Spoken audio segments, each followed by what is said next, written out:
नमस्कार दोस्तों, welcome to our YouTube channel Shraddha Story. रानी चींटी की टोपी, एक मजेदार कहानी।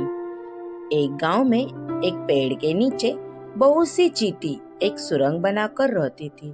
उनकी रानी चींटी बहुत शान से रहती थी। बाकी सभी चींटियां उसका बहुत ध्यान रखती थी। वे उसके लिए खाना लाती थी। एक दिन रानी चींटी अपनी सुरंग के बाहर घूम रही थी। तभी उसने देखा एक छोटा बच्चा सिर पर टोपी लगाए घूम रहा था। रानी चींटी ने कहा, तुम सभी चींटियां सुन लो, मुझे एक सुंदर सी टोपी चाहिए। गांव के दर्जी से पूछ कर आओ, क्या वो मेरे लिए टोपी बना देगा। कुछ चींटियां दर्जी से पूछने जाती है। दर्जी कहता है, बना दूंगा, लेकिन अपनी रानी चींटी की सर का माप लेकर आओ। चींटियां वापस आकर रानी चींटी को सारी बात बताते हैं। रानी चींटी कहती है, उससे कहो वह कल मेरा माप लेने आए। दर्जी मना कर देता है, क्योंकि उसके पास इतना छोटा फीता नहीं था। रानी चींटी यह सुनकर उदास हो जाती है। उसे देखकर बाकी सारी चींटियां भी परेशान हो जाती है। फिर वे एक ऐसे दर्जी की तलाश में जाते हैं जो रानी चींटी के लिए टोपी बना सके, लेकिन उन्हें कोई नहीं मिलता।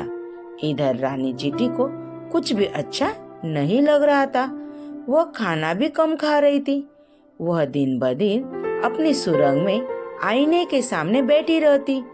रानी चींटी सोचती है, काश कोई मेरे लिए सुंदर सी टोपी बना देता।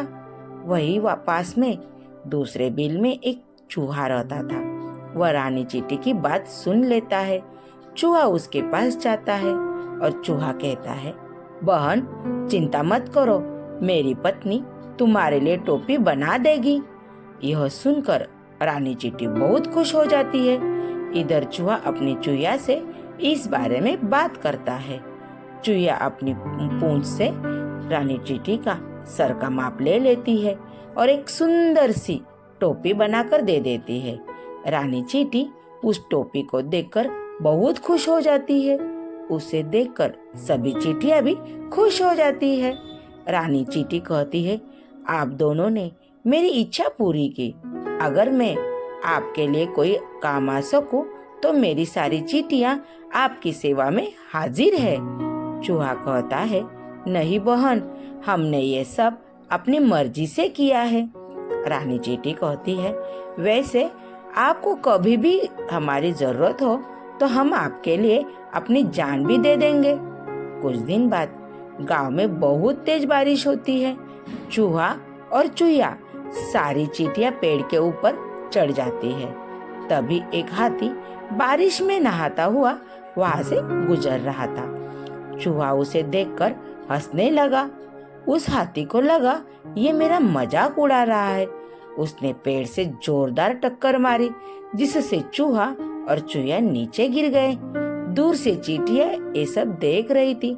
हाथी जैसे ही अपने पैरों के नीचे उन्हें कुचलने के लिए आगे बढ़ा, कुछ चींटियां हाथी के सूंड में घुस गई और इधर उधर काटने लगी। हाथी सब कुछ भूलकर सूंड को इधर उधर हिलाने लगा। इसी बीच मौका पाकर चूहा और चूहिया वहां से भाग जाते हैं और छिपकर उसी पेड़ पर बैठ जाते हैं। हाथी की सूंड में से चींटियां निकलकर जल्दी से पेड़ पर चढ़ जाती है। हाथी जब देखता है कि चूहा और चूहिया भाग गए, तो इधर उधर ढूंढने लगता है। कुछ देर बाद वह वापस जंगल में चला जाता है। चूहा कहता है, आपका बहुत बहुत धन्यवाद। अगर आप हमारी मदद नहीं करती तो हम दोनों आज मर चुके होते। रानी चींटी कहती है, आपने भी तो मेरे लिए बहुत कुछ किया है। इस तरह चूहा, चूहिया और चींटियां मिलकर रहने लगते हैं। Thank you. तो बताओ कहानी कैसी लगी, कमेंट बॉक्स में कमेंट करके बताओ। अपने दोस्तों में शेयर करो। अगर आप इस चैनल पे नए हो तो चैनल को सब्सक्राइब करो। धन्यवाद।